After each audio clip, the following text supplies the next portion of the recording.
नमस्कार, जय हिंद, भारत माता की जय, वंदे मातरम। दोस्तों, इसके पहले वाले वीडियो में हम लोग पढ़े थे यूरोपीय कंपनी का भारत में आगमन। आज उसी टर्म को आगे बढ़ाते हुए हम बारी बारी से समझने का प्रयास करेंगे। पुर्तगाली कंपनी, अंग्रेजी कंपनी, डच कंपनी, फ्रांसीसी कंपनी, इन सब चीज़ों को हम लोग बारी बारी से अध्ययन करेंगे। जैसा कि हम लोग जानते हैं कि भारत में सबसे पहले पुर्तगाली ईस्ट इंडिया कंपनी आता है, उसके बाद डच ईस्ट इंडिया कंपनी आता है, उसके बाद अंग्रेजी ईस्ट इंडिया कंपनी आता है। पुर्तगाली ईस्ट इंडिया कंपनी की बात करें तो पुर्तगाली ईस्ट इंडिया कंपनी की स्थापना 1498 ईस्वी में होता है और भारत में 1498 ईस्वी में पुर्तगाल का ही एक व्यक्ति पहुंचता है जिसका नाम है Vasco D gamma. Vasco D gamma के सेंस में बहुत सारा प्रश्न पूछा जाता है, जैसे भारत आने वाला प्रथम यूरोपियन जो समुद्री मार्ग से आया था, तो हमारा जवाब होगा यही Vasco D gamma. Vasco D gamma ने ही यूरोप और एशिया के बीच अर्थात भारत के बीच सर्वप्रथम समुद्री जल मार्ग की खोज की। हालांकि इसके पहले वाले वीडियो में हम लोग देखे थे कि यूरोप के साथ भारत का व्यापार पहले भी होता था और समुद्री रास्ता से भी होता था और स्थल मार्ग से भी होता था, लेकिन उसमें क्या था कि भूमध्य सागर से लेकर के फिर इधर तुर्की के आसपास सामान को उतरवाना पड़ता था, फिर लाल सागर से होते हुए अरब सागर, यानी डायरेक्ट कोई जल मार्ग का रास्ता नहीं था।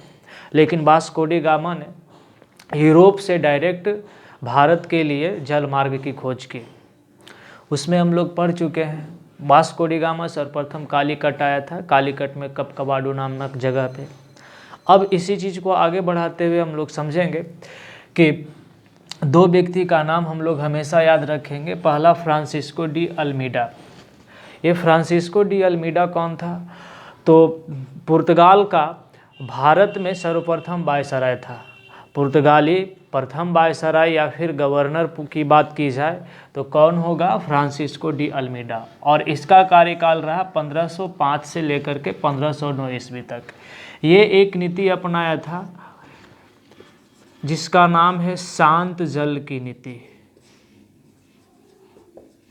शांत जल की नीति। ये प्रश्न भी पूछा जाता है कि शांत जल की नीति अपनाने वाला पुर्तगाली वायसराय कौन था? तो वही होगा क्या चीज़? Francisco de Almeida.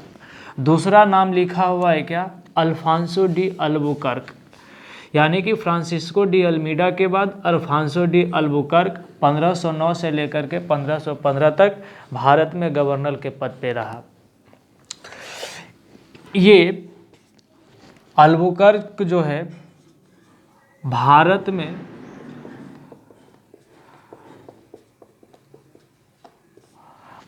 में पुर्तगाली कंपनी का वास्तविक संस्थापक माना जाता है, यही अल्बुकर्क को। हम लिख देते हैं भारत में पुर्तगाली का वास्तविक संस्थापक।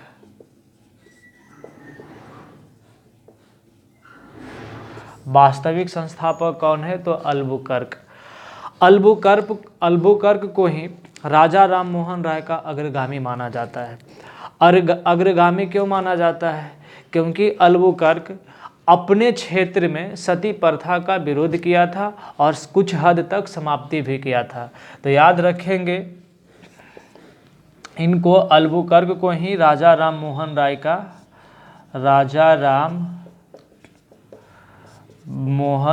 का अग्रगामी माना जाता है। अग्रगामी माना जाता है। क्यों अग्रगामी माना जाता है? तो सती प्रथा के क्षेत्र में इन्होंने भी क्या किया था? काम किया था। एक चीज़ और याद रखेंगे अल्बुकर्क के मामले में है कि अल्बुकर्क जो है पुर्तगालियों को भारतीय महिलाओं से शादी करने के लिए प्रेरित किया था, ताकि पुर्तगाल का यहाँ पे क्या वर्चस्व बना रहे। ठीक है, तो इसके सेंस में हम लोग तीन बातें याद रखेंगे कि शांत जल की नीति कौन अपनाया था? तो शांत जल की नीति अपनाने वाला फ्रांसिस्को डी अल्मीडा। भारत में पुर्तगाली का वास्तविक संस्थापक तो अल्बुकर्क।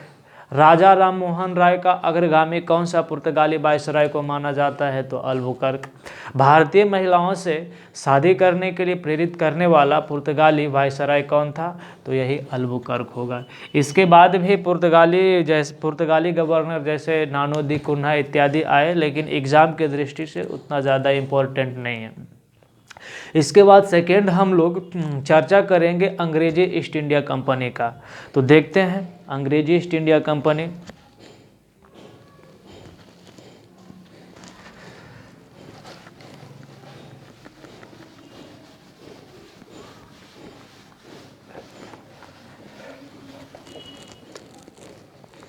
अंग्रेजी east India company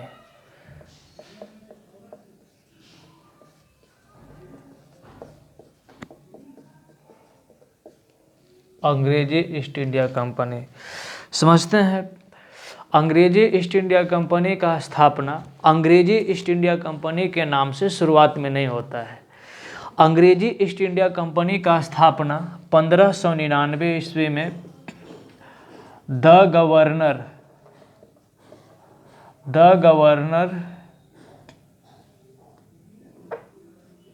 and company of merchant of London trading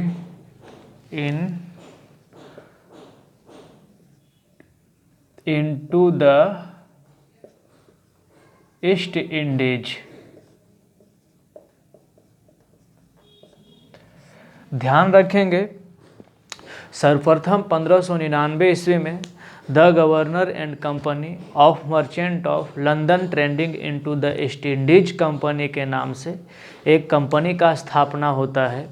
इसमें कुल 217 व्यापारी को शामिल किया गया था।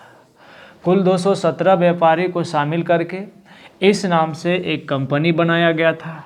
अब ये कंपनी जब बनाया गया था तो इस कंपनी को संचालन के लिए एक समूह था जिसमें 26 सदस्य था। याद रखेंगे क्या चीज़? 26 सदस्य का एक समूह था जो इस पूरे कंपनी को क्या करता था, इस पर नियंत्रण बना करके रखता था। और इसको कोर्ट ऑफ डायरेक्टर्स के नाम से जाने जाते हैं। Court of directors.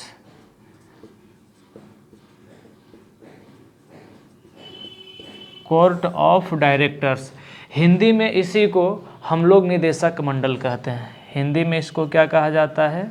निदेशक मंडल।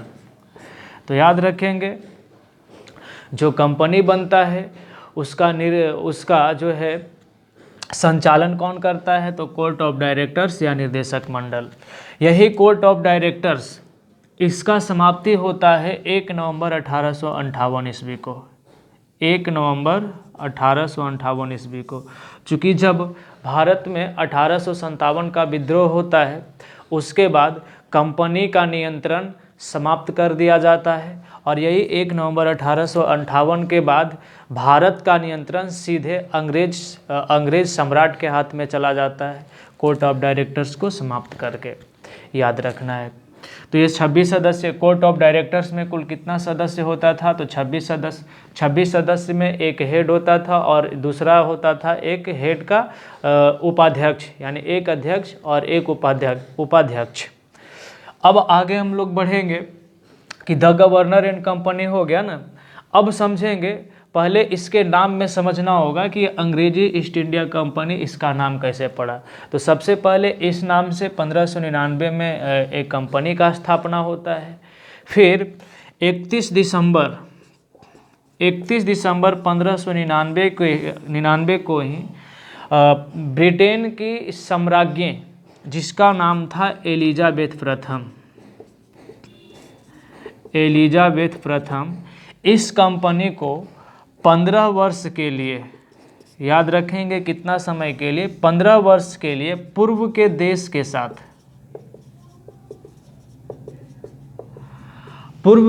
के साथ व्यापार करने का आदेश देता है। कितना समय के लिए? 15 वर्षों के लिए पूर्व के देशों के साथ व्यापार करने का आदेश देता है। और यह कंपनी 31 दिसंबर 1599 को पूर्व के देशों के लिए प्रस्थान होता है। आगे समझेंगे 1694 ईस्वी में, जहाँ तक याद रखेंगे डेट, 1694 ईस्वी में ब्रिटेन के हाउस ऑफ कॉमन्स में एक प्रस्ताव पारित होता है और उस प्रस्ताव में दो कंपनी, कितना कंपनी? 2 कंपनी,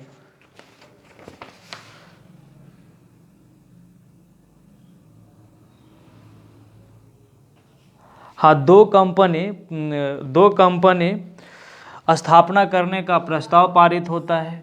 उसमें से एक कंपनी का नाम है जनरल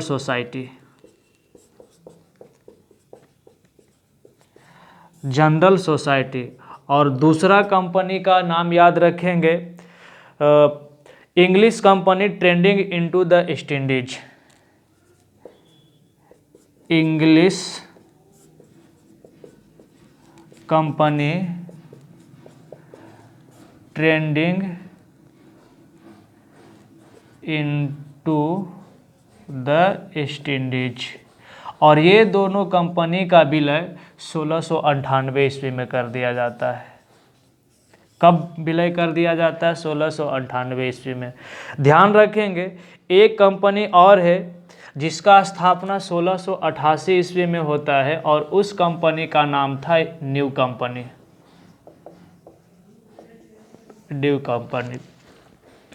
अब ये कंपनी का स्थापना करने का रीज़न क्या था? चूँकि 1599 ईस्वी में जो कंपनी का स्थापना हुआ था और वह व्यापार कर रहा था भारत में, तो भारत में इसको बहुत फ़ायदा हो रहा था। तो अंग्रेजी सरकार सोचा कि और 2-3 कंपनी को स्थापना करके वहाँ हम व्यापार के लिए क्या करेंगे? भेजते हैं, ताकि और ज़्यादा लाभ हो सके। लेकिन ईस्ट इंडिया कंपनी जो पहले वाला चल रहा था, इसको तो अनुमति मिला हुआ था, क्योंकि उस समय मुगल वंश चल रहा था और उसके द्वारा अनुमति मिला हुआ था। लेकिन ये न्यू कंपनी, जनरल सोसाइटी और English company trading into the east Indies, ये सारी कंपनी को भारत में व्यापार करने का अनुमति नहीं मिलता है। जब अनुमति नहीं मिलता है तो मजबूरन अंग्रेजी सरकार को ये सारी कंपनी का जो है विलय कर दिया जाता है, यानी विलय करना पड़ता है, और विलय करके कंपनी का नाम रखा जाता है,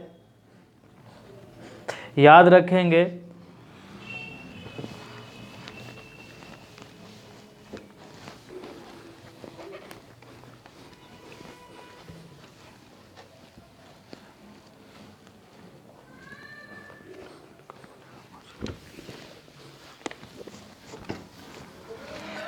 हाँ, विलय करके नाम रखा जाता है the United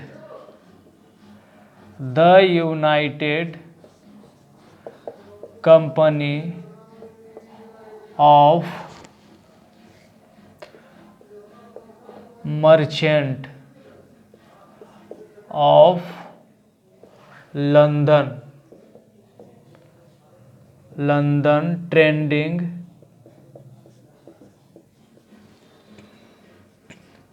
into the east Indies. तो उम्मीद करते हैं समझ में आ रहा होगा। सबसे पहली बात हम लोग क्या समझे कि 1599 ईस्वी में एक कंपनी का स्थापना होता है जिसका नाम था the governor and company of merchant of London trading into the east Indies. फिर 1688 ईस्वी में न्यू कंपनी का स्थापना होता है। 1694 ईस्वी में हाउस ऑफ कॉमन्स में एक प्रस्ताव पारित किया जाता है जिसके अंतर्गत 2 कंपनी की स्थापना की जाती है। पहला कंपनी का नाम क्या था? जनरल सोसाइटी, और दूसरा कंपनी का नाम क्या था? English company trading into the east Indies.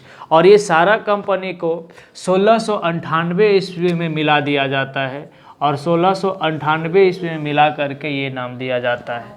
और मिलाया क्यों जाता है वो तो हम लोग पढ़े हैं, क्योंकि बाकी कंपनी को मुगल वंश से, यानी मुगल सम्राट के जो उस समय ये था, औरंगजेब था वो अनुमति प्रदान नहीं करता है। मजबूरन सबको क्या किया जाता है, विलय करके एक ही कंपनी बना दिया जाता है जो पहले से चल रहा था, कौन, जनरल सोसाइटी वाला, और उसका ही नाम क्या दे दिया गया, the United company of merchant of London trading into the east Indies. और 1833 ईस्वी तक कंपनी का नाम यही रहता है, यही वाला। 1833 ईस्वी में एक अधिनियम पारित होता है जिसको हम लोग 1833 का चार्टर एक्ट के नाम से जानते हैं, 1833 का चार्टर एक्ट। और इसी एक्ट के तहत 1833 में ही इस कंपनी का नाम दे दिया गया east India company, east India company. अब तो समझ में आ गया होगा कि ईस्ट इंडिया कंपनी का नाम कब पड़ा। तो ध्यान रखेंगे, यहाँ पे सवाल पूछा जाता है कि ईस्ट इंडिया कंपनी का नाम ईस्ट इंडिया किस एक्ट के तहत पड़ता है, तो 1833 का चार्टर एक्ट। इसके पहले कौन सा नाम था, तो the United company of merchant of London trading into the east Indies. इसके पहले जो स्थापना हुआ था ईस्ट इंडिया कंपनी, किस नाम से स्थापना होता है, तो जनरल कंपनी, जनरल वाला वो चले थे, थोड़ा सा नाम क्या है लंबा है, हम भी भूल जाते हैं, तो ध्यान रखेंगे।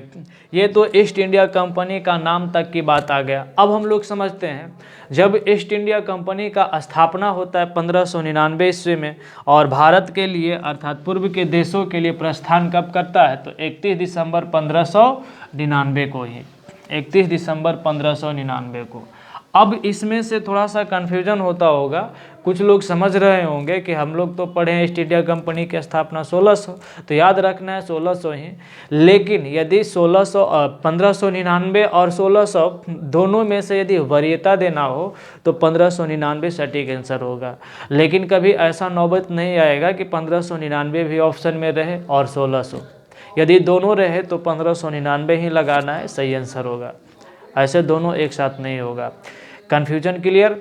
आगे समझते हैं, जब 1599 ईस्वी में इस कंपनी का स्थापना होता है, कहाँ स्थापना होता है, तो अंग्रेज के यहाँ, मतलब ब्रिटेन में होता है। अब उसको व्यापार करने के लिए बाजार चाहिए, और बाजार कौन था, भारत। उस समय का दक्षिण पूर्वी एशिया सबसे उभरता हुआ मार्केट था। अब ये बाजार के क्रम में भारत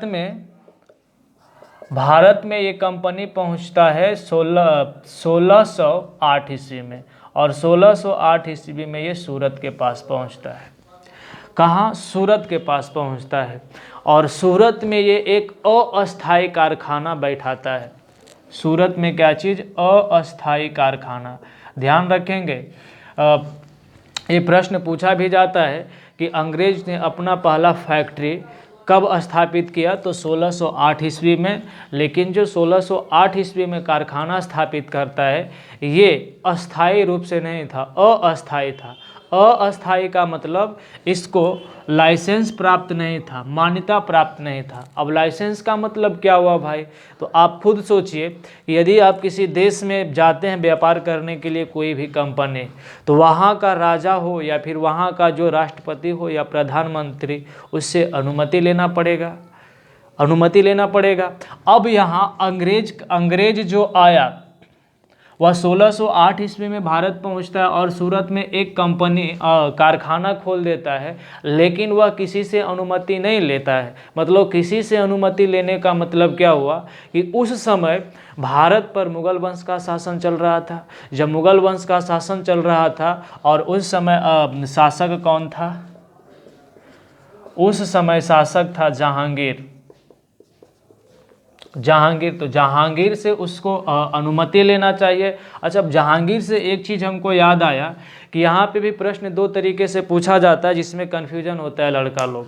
जैसे एक पूछ दिया जाए कि अंग्रेजी ईस्ट इंडिया कंपनी की स्थापना किस शासक के समय में हुआ, तो अंग्रेजी ईस्ट इंडिया कंपनी की स्थापना किस शासक के समय में हुआ, तो समझेंगे अंग्रेजी ईस्ट इंडिया कंपनी का स्थापना 1599 ईस्वी में होता है, और 1599 ईस्वी में यहाँ मुगल वंश का कौन शासक शासन कर रहा था? तो अकबर। तो आंसर क्या होगा? अकबर। लेकिन भारत में पहला फैक्ट्री किस शासक के शासनकाल में स्थापित करता है? तब आंसर क्या होगा? जहांगीर। तो अच्छे से प्रश्न को देखना है कि पूछा क्या जा रहा है। हाँ, अब हम लोग यहाँ चलते हैं कि सूरत में अस्थायी कारखाना खोला, उस समय जहांगीर शासन कर रहा था।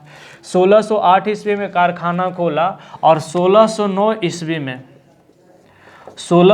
ईस्वी में एक व्यक्ति था जिसका नाम था कैप्टन हॉकिंस।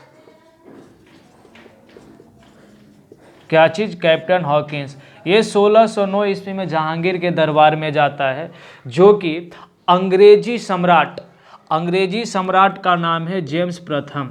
जेम्स प्रथम ने एक आज्ञा पत्र दे करके मुगल दरबार में भेजता है किसको? यही कैप्टन हॉकिंस को। लेकिन यहाँ पे थोड़ा सा समझेंगे हम लोग, चूँकि जेम्स प्रथम को पता नहीं था कि अभी शासन जो कर रहा है जहांगीर कर रहा है। जिस समय अंग्रेजी ईस्ट इंडिया कंपनी का स्थापना होता है, उस समय भारत में मुगल वंश का अकबर शासन कर रहा था। तो जो जेम्स प्रथम था वो आज्ञा पत्र जो भेजा था उस पर अकबर के नाम से भेजा था। लेकिन यहाँ आने के बाद पता चला कि अकबर का विकेट गिरा हुआ है और यहाँ शासन कौन कर रहा है? तो जहांगीर शासन कर रहा है। अब कैप्टन हॉकिंस जो है बड़ा चालाक आदमी ठहरा। अब इन्होंने सोचा कि आज्ञा पत्र जो है उस पर अकबर का नाम लिखा हुआ है और यहाँ शासन करने वाला व्यक्ति कोई और है। अब यदि कहीं इसको बुरा नहीं लग जाए दूसरे के नाम से आज्ञा पत्र हो, तो इन्होंने क्या काम किया, और ये बड़ा चालाक आदमी था और चालाक में ये फारसी और उर्दू का महान ज्ञाता था। ध्यान रखेंगे, फारसी और उर्दू का। अब जहांगीर यानी मुगल वंश का जो भी कार्य व्यवस्था, शासन व्यवस्था होता था, जो भी बातचीत होता था, वो फारसी भाषा में होता था। फारसी भाषा को वरीयता देता था। तो इन्होंने जा कर के, कैप्टन हॉकिंस ने जहांगीर से जा कर के फारसी भाषा में बात करता है। किस भाषा में? फारसी भाषा में बात करता है। और इसके फारसी भाषा में बात करने से जहांगीर इतना खुश होता है कि कैप्टन हॉकिंस को खान की उपाधि देता है। क्योंकि फारसी भाषा में बात कर रहा है तो खान की उपाधि, और ये है कहाँ का व्यक्ति? तो अंग्रेज का व्यक्ति है, और अंग्रेज को इंग्लिश बोला जाता है। अंग्रेजी को इंग्लिश बोला जाता है ना, तो इसको कौन सा उपाधि दिया? इंग्लिश खान की उपाधि दिया। अब समझेंगे कि ये कैप्टन हॉकिंस जहांगीर के दरबार में किस लिए जाता है? ताकि व्यापार करने की अनुमति के लिए जाता है कैप्टन हॉकिंस। तो कैप्टन हॉकिंस बातचीत करता है जहांगीर से कि हम यहाँ पे क्या करते हैं? व्यापार करने वाले हैं, आपसे इजाज़त लेना चाहते हैं। तो शुरुआत में तो चूँकि ये फारसी भाषा में बात किया था, अर्थात दोनों बहुत खुश हुआ था जहांगीर। तो शुरुआत में यह क्या करता है कि अनुमति दे देता है कि जाइए आप व्यापार कीजिए। फिर इसको याद आता है पुर्तगाल का, क्योंकि पुर्तगाल भी उस समय भारत में शक्तिशाली महान शक्ति के रूप में उभरा हुआ था, क्योंकि उसका व्यापार पहले से ही चल रहा था। तो पुर्तगाल का प्रतिद्वंदी अंग्रेज न हो जाए, इस कारण जहांगीर ने अनुमति वापस ले लेता है। मतलब पहले अनुमति देता है, फिर क्या करता है? वापस ले लेता है कि नहीं, अब आपको व्यापार यहाँ नहीं करना है। आगे समझेंगे, जब इसको व्यापार करने का अनुमति नहीं मिलता है तो अंग्रेज यानी अंग्रेजी ईस्ट इंडिया कंपनी सर्वप्रथम अपना वैध रूप से, या फिर कहें अस्थाई कारखाना मसूलीपट्टनम में खोलता है। मसूलीपट्टनम में। अब यहाँ पे ध्यान रखेंगे, VVI पॉइंट है ये, कि अंग्रेज ने अपना अस्थाई कारखाना सर्वप्रथम कहाँ खोला? तो मसूलीपट्टनम। और मसूलीपट्टनम कहाँ पड़ता है? तो आंध्र प्रदेश में। याद रखेंगे, कहाँ पड़ता है? आंध्र प्रदेश में। ये इसकी स्थापना कब होता है? 1611 ईस्वी में, मसूलीपट्टनम में। अब समझेंगे, चूंकि इसके पहले भी अस्थाई कारखाना खुला हुआ था। कहाँ? सूरत में खुला था। सूरत में खुला था, और सूरत में खोलने का इजाज़त मुग़ल वंश का शासक जहांगीर के द्वारा नहीं मिलता है। लेकिन ये तो 1608 ईस्वी में खुला था, इसको जाकर के 1613 ईस्वी में लाइसेंस देता है। लाइसेंस देने वाला व्यक्ति कौन है? वही जहांगीर। तो ध्यान रखेंगे, प्रश्न पूछा जाता है कि सूरत में जो कोठी अंग्रेज का खोला जाता है उसको लाइसेंस कब मिला? तो यही 1613 ईस्वी में। लेकिन वैध रूप से पहला कारखाना अंग्रेज का कब खोला गया? तो 1611 ईस्वी में मसूलीपट्टनम में। कॉन्सेप्ट क्लियर हुआ। अब थोड़ा सा भारत आने वाला अंग्रेजी व्यक्ति की बात कर ले हम। तो ध्यान रखेंगे, तीन व्यक्ति का नाम लिखते हैं। पहला जॉन मिल्डेन हॉल। दूसरा कैप्टन